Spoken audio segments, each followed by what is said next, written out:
Programang ito ay rated SPG, striktong patnubay at gabay ng magulang ang kailangan. Sa kabila ng mga tinamong sugat at matinding pagod, hindi nagpatalo si Tanggol sa kanyang nararamdaman. Sa pagmulat pa lamang ng kanyang mga mata sa loob ng sasakyan, agad siyang kumilos ng mabilis at walang pag-aalinlangan. Alam niyang nasa panganib ang kanyang mga kasamahan, kaya agad siyang dumampot ng baril upang sumabak sa bakbakan. Ramdam niya ang bawat hapdi ng kanyang mga sugat, ngunit mas matindi ang kanyang kagustuhang protektahan ang kanyang ama at mga kaibigan. Nagmistulang isang malaking labanan ng buong lugar dahil sa walang tigil na putukan sa pagitan ng iba't ibang panig. Sa isang dako ay naroon ang kanyang amang si Ramon at ang kanyang mga kaibigan na nakikipagpalitan na ng bala sa kanilang mga kalaban.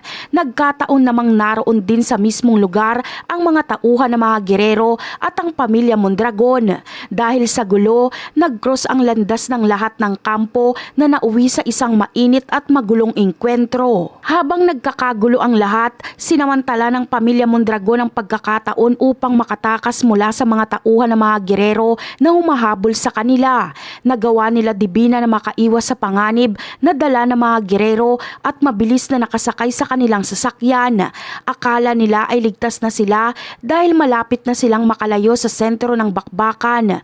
Ngunit lingid sa kanilang kaalaman, may mas matinding panganib pa pala na naghihintay sa kanila sa kamay ni Tanggol. Hindi hahayaan ni Tanggol na makawala si Divina ng ganun na lamang. Gamit ang isang malaking bakho na nasa lugar, hinarang at pinuntirya ni Tanggol ang sasakyang sinasakyan ni Divina. Sa pamamagitan ng pagkontrol sa mabigat na makinarya, walang awang pinitpit ni Tanggol ang sasakyan habang nasa loob si Divina. Dahil sa tindi ng pagkaipit, wala nang naging paraan pa upang makaligtas o makatakas si Divina sa malagim na sinapit niya. Ang pangyayaring ito ang magsisilbing huling sandali ni Divina sa mundo. Wala nang magagawa ang kanyang pamilya kundi ang panoorin ang kanyang pagpanaw sa kamay ng galit na si Tanggol.